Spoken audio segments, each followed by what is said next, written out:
2024년 1월 29일 월요일 달코라 뉴스를 전해드리겠습니다. 도널드 트럼프 전 대통령이 28년 전 성추행 피해자에 대한 명예훼손 혐의가 인정돼 거액의 배상금을 추가로 물게 됐습니다. 1993년 시카고에서 발생한 비극적인 살인사건의 범인이자 희생양인 앤드루 서씨가 징역 100년형을 받고 수감된 지 약 30년 만에 조기 출소했습니다. 모기지 금리가 정점을 찍고 내려가면서 주택시장이 달아오르고 있지만 극한의 날씨가 찬물을 끼얹고 있습니다. 공화당이 국토안보부 장관에 대한 탄핵안을 발의하면서 조 바이든 행정부의 이민 정책 흔들기에 나섰습니다.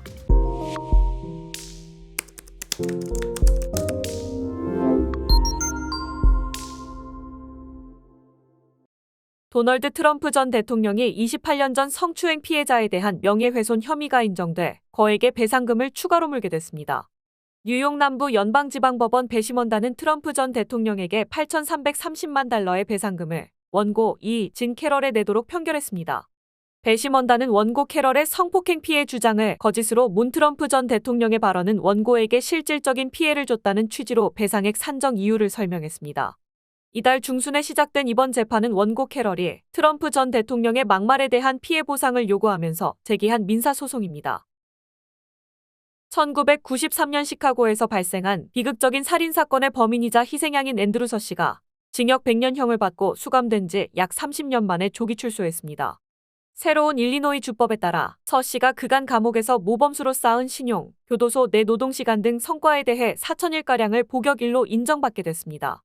과거 서씨는 1993년 시카고의 한 가정집 차고에서 누나의 동거남 로버트 오두베인을 총격 살해한 혐의로 1995년 징역 100년형을 선고받았습니다. 당시 검찰은 서씨 남매가 오두베인 명의의 생명보험금 25만 달러를 노리고 범행을 저질렀다고 발표했습니다. 하지만 당시 19살이던 서씨가 누나의 사주를 받고 살인을 감행한 사실이 밝혀져 안타까움을 샀습니다. 모기지 금리가 정점을 찍고 내려가면서 주택시장이 달아오르고 있지만 극한의 날씨가 찬물을 끼얹고 있습니다. 온라인 중개회사 레드핀에 따르면 지난 14일까지 4주 동안 모기지 신청 건수는 지난달과 비교해 8% 늘었습니다.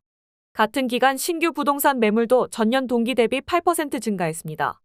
하지만 레드핀은 수치는 긍정적이지만 날씨 변수가 없었다면 더 높았을 것이라고 분석했습니다. 천자오 책임자는 모기지 금리 수준에 따라 예상되는 부동산 시장 활동 수준이 있다면서 겨울 한파가 영향을 미쳤다고 말했습니다. 공화당이 국토안보부 장관에 대한 탄핵안을 발의하면서 조 바이든 행정부의 이민 정책 흔들기에 나섰습니다. 어제 28일 공화당은 마요르카스 국토안보부 장관이 미국과 멕시코 간 국경 관리에 실패했다며 그에 대한 탄핵소추안을 발의했습니다. 하원 국토안보위원회는 내일 30일 탄핵안을 표결할 예정인데 공화당이 다수인 하원에서 통과되더라도 민주당이 다수인 상원에서 부결돼 탄핵당할 가능성은 낮은 것으로 분석되고 있습니다. 국경 및 이민 정책은 공화당 지지층에서 조 바이든 행정부 정책 가운데 가장 큰 불만을 갖는 사안 중 하나로 부상하면서 대선 쟁점으로도 떠오르고 있습니다. 단신 뉴스입니다. 후보자 공천 신청이 시작된 국민의힘에선 한동훈 비대위원장이 공언했던 운동권 심판론 움직임이 본격화하고 있습니다. 이재용 삼성전자 회장을 중심으로 한 삼성가의 자산이 아시아에서 12번째로 많은 것으로 나타났습니다. 러시아의 침공에 맞서고 있는 우크라이나에서 다수 고위 관리가 연루된 무기 조달 비리가 터졌습니다.